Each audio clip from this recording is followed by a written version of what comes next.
Hello, Columbus NASFiC. I am pleased to introduce our fan guests of honors, Sue and Steve Francis, who will be telling lots of wonderful stories of their convention and Worldcon experiences since 1954. Hi, Sue.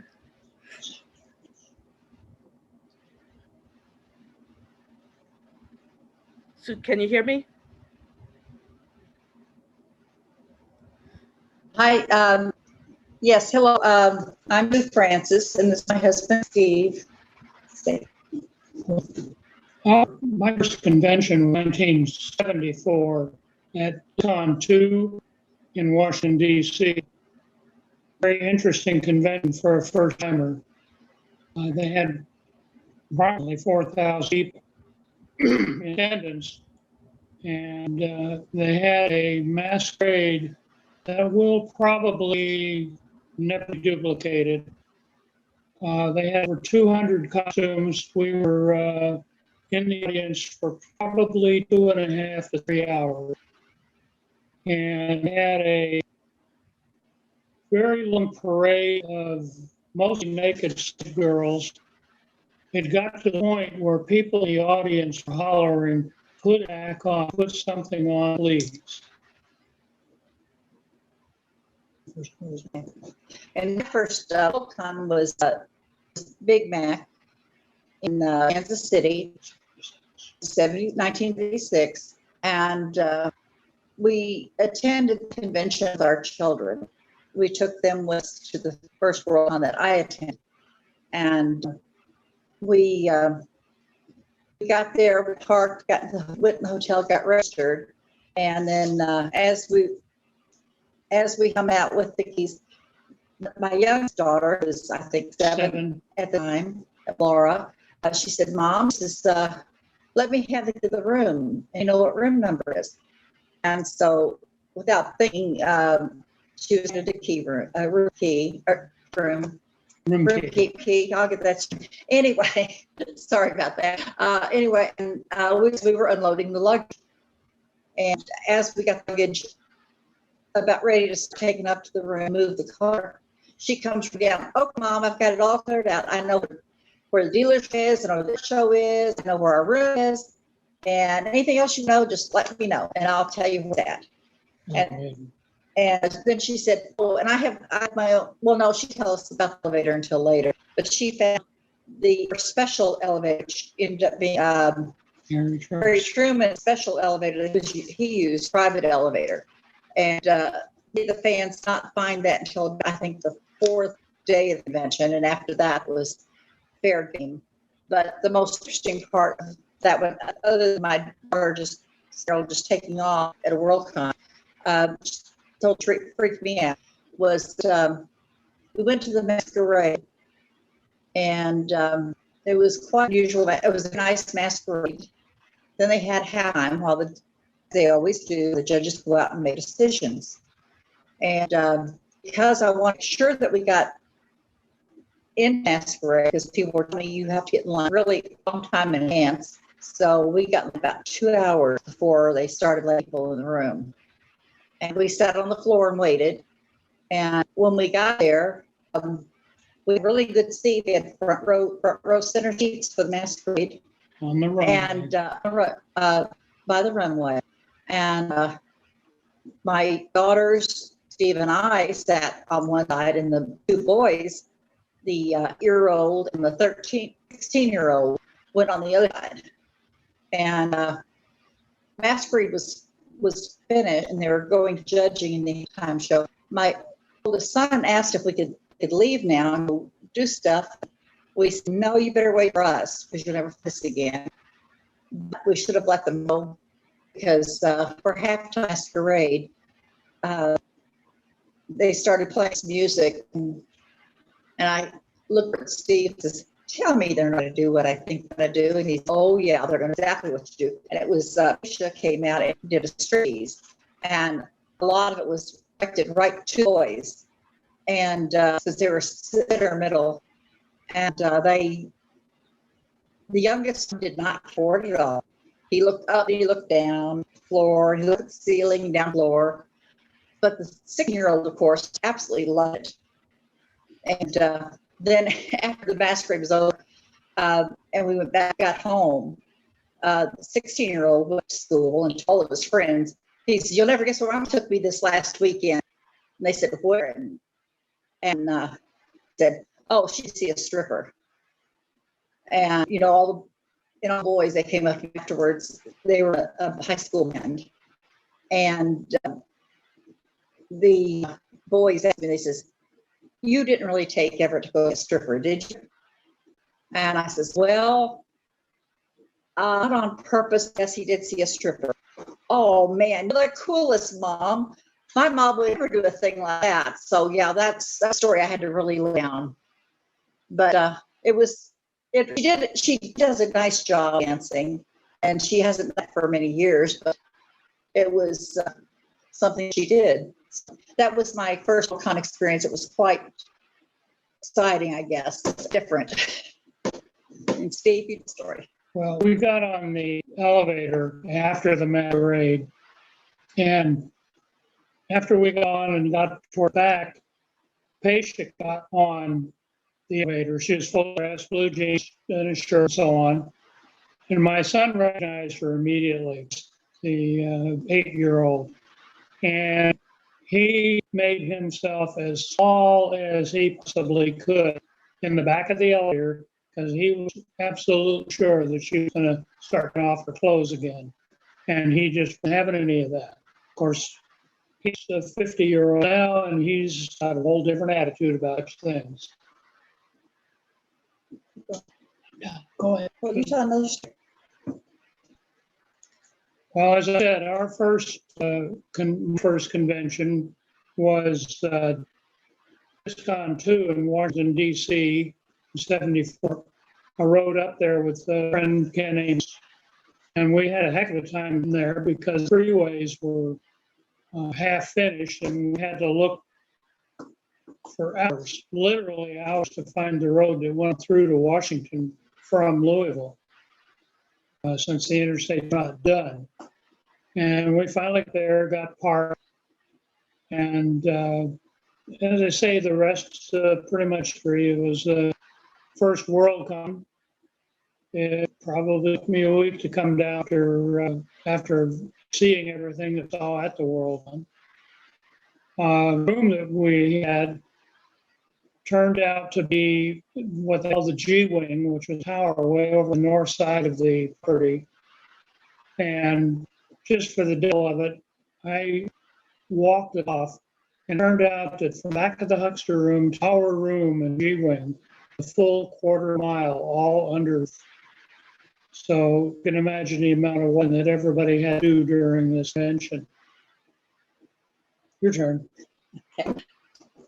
The first WorldCon that we both worked at was SunCon, held in Miami Beach. my was look at the years in Miami Beach in 1977, and it was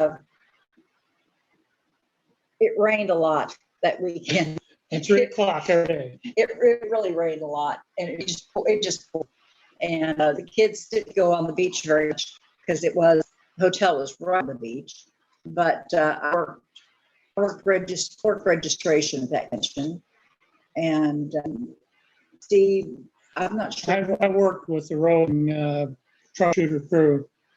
And so registration was the way that, I've always registered. Well, I learned to do registration, and it wasn't hard. It was hard to do. So it was, and you get to meet. The best part about registration was to meet so people, because everybody has to come to registration, get their badges, unless you're a guest, and they have special places for those. But I think back then, even the guests came to the regular registration. And I guess the story I have to tell about that, not so much the registration, but it was getting close to the Hugo ceremony time, about a few hours away. And the lady, I don't remember her name, was getting ready to put the Hugos together, and she found out they didn't fit. And I was in the back room, and she was all upset. I says, "What's wrong?" She says, "I can't, Hugos here, they're broken at work. You can't stand them up." I said, well, let me get my husband. He's a bit of a mechanic. He can help you. And I went and I got Steve, and he came, he looked at them and he said, oh, I can take care of this for you. She said, I can't let you really look at them. She says, because then you'll know who winners is. Steve says, well, I don't really care who the winners are. He said, I just want you to get those together. And so he went to the car, because we always carry a little truck kit with tools. And he went, he got his toolkit and brought it into the hotel. And I'll let him tell you the rest of it. What the problem was the Hugos were still to the bases with a ball thread rod and nut to hold them together. All of the all threads were too long, and you screw it into the base of the rocket ship. It protruded out the bottom of the wooden base, about 3 inches. So the simple solution was I took a hacksaw, cut them all in half, and cleaned them up, file, and assembled them. And of course, I had the tools there to assemble these things, because the bases had a big counterboard. You couldn't tighten them up unless you had deep well stock. So I got them all assembled. And I know this is a silly story telling myself, but I always had my own copy of Hugo, because there was a spec. And it's very possible they wouldn't have met until a long time after the convention was over. But I was a good boy. I left it there anyway.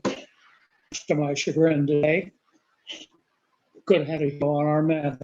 No, look at ours. Okay. One thing I didn't mention about talk about Kansas City Mid-American. The one thing that's was interesting about them was that because they were so afraid of people crashing the convention and making counterfeit badges, they decided that they would use hospital bands to go around the arms, and they'd on as tight as they could so you wouldn't be taking them off and letting somebody else wear them. A lot of people figured out how to get them off without not messing them up. But, that was the security thing. And the other thing too was Mid-American made the very first hardcover program book. And I'm not sure, but I think that's the only one that ever came out hardcover. No, Canadians, I believe, also did in 1984. Okay. But here's the image of the. We open it all the way up. He's going to show it all. So there's the front. There's the back of her. I'll move over to the front of it. I guess I can back up. Back up a little bit there and open it all. Anyway, this is the hardcover edition of the program book from Mid-American in 1976. Just thought that was interesting, because I know they were the first to do the hardcover. And let's see, what mention did we do? That we had a story. Well, I was talking about SunCon before. That's the at Mid-American, Robert A. Hyman was the guest of honor. Oh, you're gonna tell that. And they were being very security conscious to him. They always had, I guess you call it a bodyguard with him the whole time to keep the fans mobbing him. And at that time he was having some problems, and he gave his guest of honor speech in the big auditorium where he did the masquerade and the play and so on. And you could not really anywhere near him without running into the entourage of the convention committee surrounding him at all times. Well, at SunCon the next year, I found Jack Simpson, their guest of honor, and Bob Heinlein in the back of the dealer's room, signing autographs and just chatting with people. And there were bodyguards around. Everybody had full access. There wasn't a line to go in and see. So I had a chance to chat with both of them a little bit. Jack Woodson happens to be one of my favorite authors anyway. And mine was very gracious, and was having a time passing out shells from each near where he lived to anybody that wanted one. So go ahead and tell a story of the blood drive.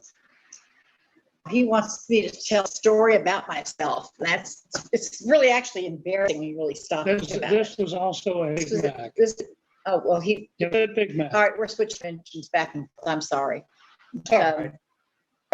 At Big Mac, he, because he had some, he needed blood transfusion point before Big Mac, And so one of the things they were doing that year was a blood donation thing. Right.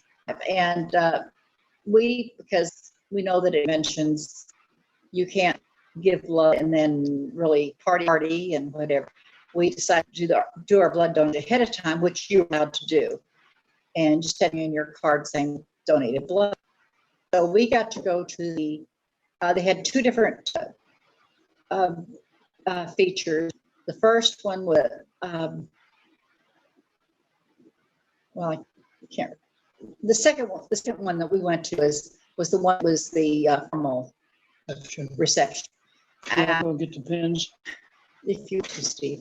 Anyway, and so as we went through the line, we waited like everyone else was, and went the line and shake hands with everyone in the line. And one of us was well, I can't think. He just went away. But she was a dancer, Sally Rand, I believe her name was. Anyway, it was one of his high school friends, and his wife was there, and his brother, and I'm not really sure who was in the line. I don't remember. But anyway, he was handing out these little pins, and he gave each of us one.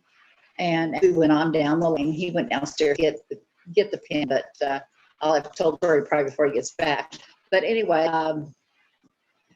well, you remember now that I was doing fandom at this time, so I wasn't really totally stupid. But anyway, I looked at the pin and SF on it. And he's going to try to pull the pin now. You can see it. It's glare on. There you go. Anyway, it's backwards, but it says SF. Anyway, and I looked at the button. I looked at Steve. I says, "That's amazing. He knew our initials." So, it's funny that now about it, but it was stands for fiction, of course. However, at that time, I just thought it was really cool that he knew our initials. So I stand for that. He knew our initials. So anyway, you know the story, Steve? Oh, probably. Not sure what story to tell next. Well, tell them how many people at the first convention. Did you ever tell that? We go to Our it. first one? Or the first? The first convention. Okay, the first Worldcon was held in New York in July of 1939. That was the year and month I was born, so good year, good month. But you weren't there. But I wasn't there. Frank R. Paul was the guest of honor, and Sam Moskowitz the chair, and had a grand total of 200 people at the time. Convention 1, the third Worldcon, it had many people showed up with Robert Heinlein as the guest honor. And the next convention after that was Pacificon 1 in 1946. During World War II, between 1942 and 1945, Worldcon was not held due to obvious reasons. And since then, there's been something like 77, 78 Worldcons to date. Not sure how many New Zealand was the 78th Worldcon. So been a long haul for all of us.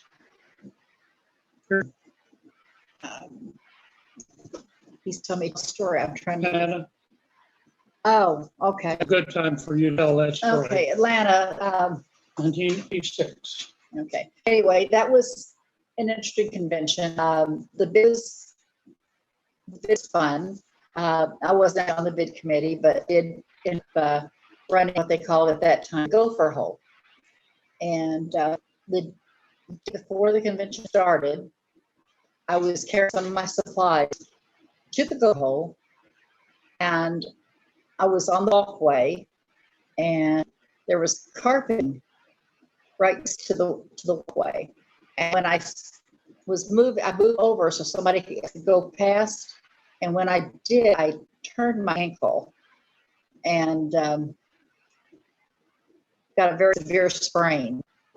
So here it was before the convention started, and I could walk on my ankle. They took to the hospital just to check see if it was a break or a sprain and wrap it up. And they gave me crutches to walk on, which I had never used crutches before in my life. And so it was a disaster. It was a disaster coming and going. And we got back to the hotel. I was going across the main street from from our hotel we were staying into the convention hotel. And these people were watching me walking or trying to get across the street. Hobbling. Okay. And when I got there, Don Cook was staying waiting for me. He says, Samantha wants to see you right now. You have to come with me. And he took me to the disability, disabled. And Sam says, I have a scooter for you. And I says, Sam, I'm not a scooter. I don't need a scooter. And she said, someone's given a scooter for you. And I said, why would they do that? And this young woman, lady who had polio and she was on crutches all the time. And she said, because my dear, you are more handicapped at this point than I am. So because I had the scooter, I did a lot of the run for getting supplies and stuff for the GoH, and ran errands for others as well. And I had a good time, but that was my first time to realize how important the handicap service are at Worldcons, because I went there to the hotel and I was not handicapped whatsoever. I had 2 good feet, 2 good arms and legs. And at that convention, I was severely handicapped because I did not walk on crutches. I would have killed myself or somebody else. And so at that point, that's learned when, handicap services, how just very important are. And I'm so glad that we still use conventions now. And in fact, I think on more so, they're being more careful stuff with the handicap because of different licenses and obligations and stuff that there are, HIPAA and that. So anyway, that's my story about Atlanta. Well, I've got a story about Atlanta. I was asked to run dealer's room in Atlanta in '86. And it was a pretty good sized room, about 280 tables. And we got the room set up. And the way it was arranged, there were 2 escalators out of the area to get people back to the main floor, stairwell down in the center of the room to get people down into the dealer's room. And toward the end of the convention, Ray Bradbury, guest of honor, and his escort came to the dealer's room. And I had posted a girl named Kathy on the door, checking badge to make sure that everybody that entered the room had their badge. Well, Ray Bradbury did not have his badge on. And Kathy wouldn't let him in the room. She didn't know who he was. She didn't know. She was very new. She didn't know who he was. And Ray Bradbury, being a very gentlemanly person, said, okay, well, let's just go back to my room. I'll grab a badge and we'll come back. Well, they did. He, being a little embarrassed, of course, let him in the room. And a little later on, Scott and Dennis made Kathy a button that said, Bradbury, Madbury still have to wear your badge. And the next day, the last day of the convention, she was doing the door guard again and wearing that button. Bradbury came back and he saw the badge and he grabbed Kathy by the shoulders with his very serious look on her face, the living bejesus out of her, and said, "Where did you get that button?" And she was almost in tears. And he said, "I want one of those." And so we managed to get him one. And poor Kathy, I don't think she ever did get over that episode, but I think tells the story how to do today. So, Okay, so what committee cast you go to next? There's 15 minutes how about left. those when we did London? Okay. London. Okay, we went, well, 2014. in 2014, we went to London and took our 18-year-old granddaughter with us, who's about to become a United States Marine. This was her trip before she joined the Marine Corps. And on the plane, she was meeting people were asking her what she was doing, and she told she was going to a World Con, and then when she got back, she was joining the Marine Corps. So they signed up and the date she had to report, and so they all just thought that was really great, and they talked to her a lot. She got, made a lot of friends in the airplane going over, and when we got there, she found out that when you're 18 years old in London, you actually drink alcohol, which she hadn't done yet. And so she decided that we know of. Yes, that we know of. That's true. And so she thought it was quite a big deal. And she met a lot of people there in London. She enjoyed touring the area. She had figured out the bus route to get around. She went there the tube, and so she went here, and she was actually taking me on the tube because I was confused how to use it, and she said, "Oh, it's easy. I figured it out. Let's go." And so we went to a lot of places where the convention started, and then a little bit days after the convention, and during the convention as well. We went out to places and stuff like that. Well, she started when she's been hanging around with Gary and Corliss' youngest son, Isaac, and from then on, I didn't see much of her. They were just there. He was a little bit older, but they fit around really great. And she went to all the kitchen stuff and had a good time doing it.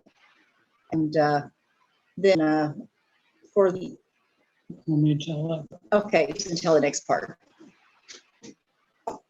Went over to the with Allison over to the Hugo, what they call the Hugo Losers Party or the nominees party, after the Hugo ceremonies was over, and we were standing around with Gary Robe and Isaac and just talking.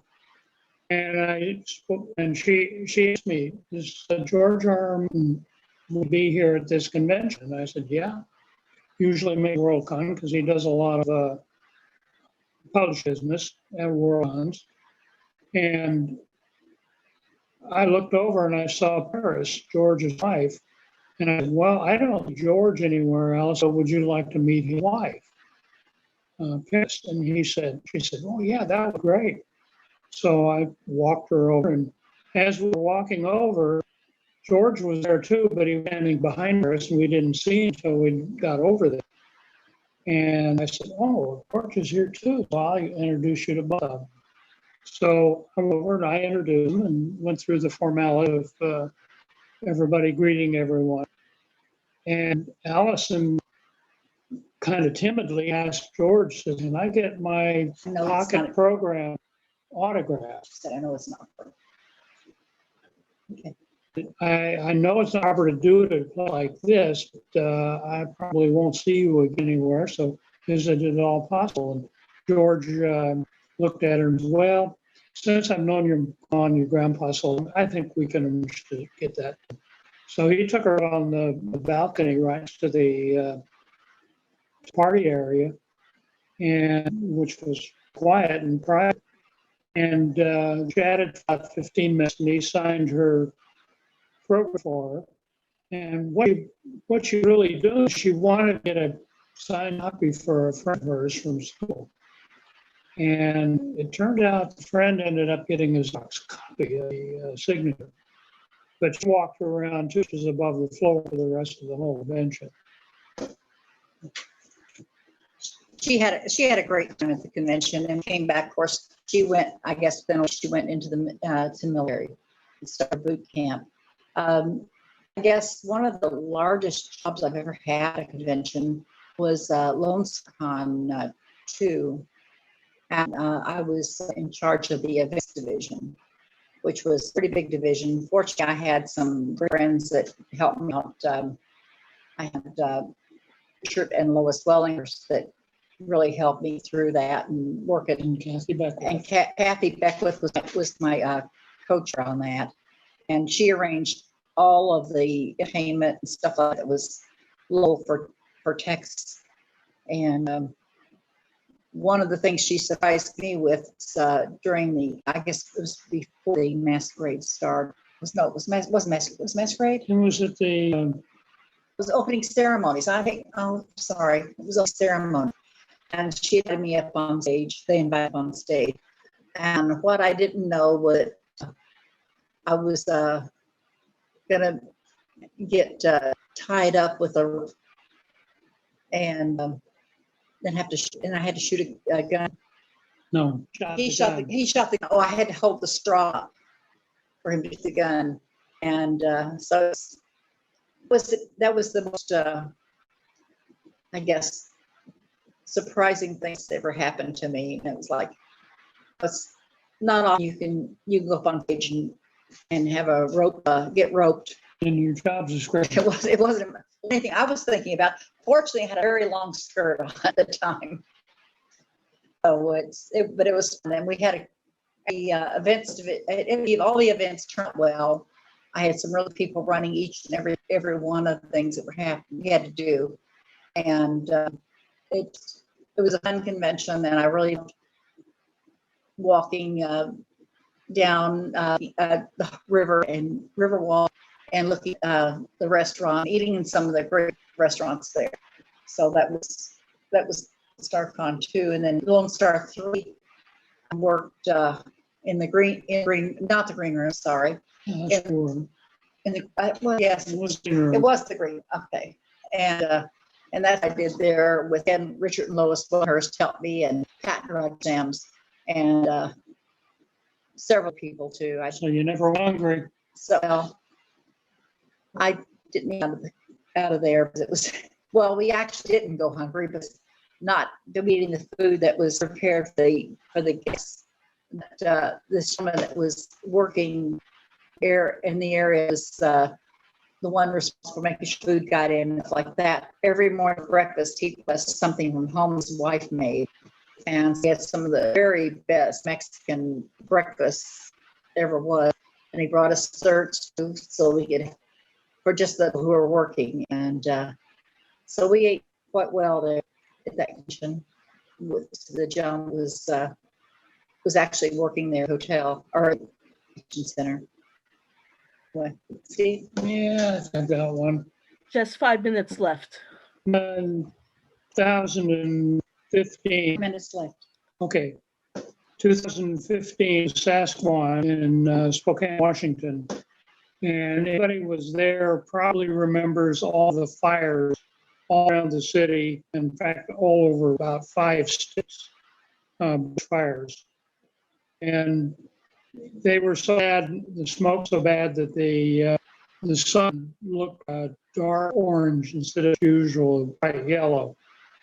That was the year that I had bought my brother Ryan a membership for it, because he only lived about 250 miles away, and he drove over and was there. He showed up with oxygen bottles. He had badges of COPD, and I wasn't aware of that at all, that he was needing oxygen. Showed up with a couple of heavy oxygen bottles. So we immediately got him a Moby so that he could get around convention. Fortunately, we found one for a good price. And so he didn't have to have the bottles. He could just put them in the basket. He said he thoroughly enjoyed meeting all of our friends and also seeing the convention itself. Unfortunately, last year he passed away from the COD. I was never able to have him come to another Worldcon. He did thoroughly enjoy that one. On our last day there, he changed hotels and went over to a hotel real close to the airport. So optional catch our plane out the next morning. And we were sitting in the lounge of the hotel and there's a big commotion outside. And so we all went over to the door to see what was going on. And just on the other side of the parking lot and the road next to the parking lot, there was a big fire in a wood area, not 100 yards from the hotel. Fortunately, the fire got there very quickly and put out, but that was a continuing battle for virtually weeks after the convention was over. Yeah, one of the great things that the convention provided for all the fans was they had buses that came and picked people up, and they also made arrangements so that there would be vehicles that handle the Mobies. And so even people with even people that had the Mobies, transportation to get to and from the auditorium, which was really because the air quality was terribly bad. And it was spread out. And it was very spread out. So it was. So. Well, unfortunately, after that, we did go to Mid-Americon too, after 3 years. But unfortunately, after that, we're on 75. We weren't able to make. And we did to San Jose in 2018, which we thoroughly enjoyed. The venue was the same it was back in 2002, but did not look thin. And it had been completely renovated and everything changed. But it was convention we thoroughly enjoyed. It was sort of old home because I had my wife too here in San Jose back in 1963. So I think we're getting close to the end here. So I think with that, we shall wrap it up. And hopefully we will see everybody in Washington next year if this coronavirus thing isn't another delay. Are there any more questions, or was there any questions that we need to answer?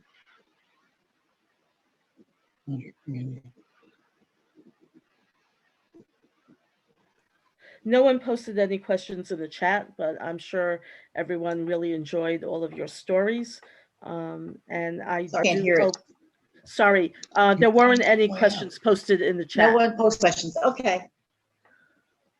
But everyone, thanks you for all your wonderful stories, and we all hope to see you next year at DISCON 3. Okay. Well, we'll look forward to seeing everybody next year. Hopefully.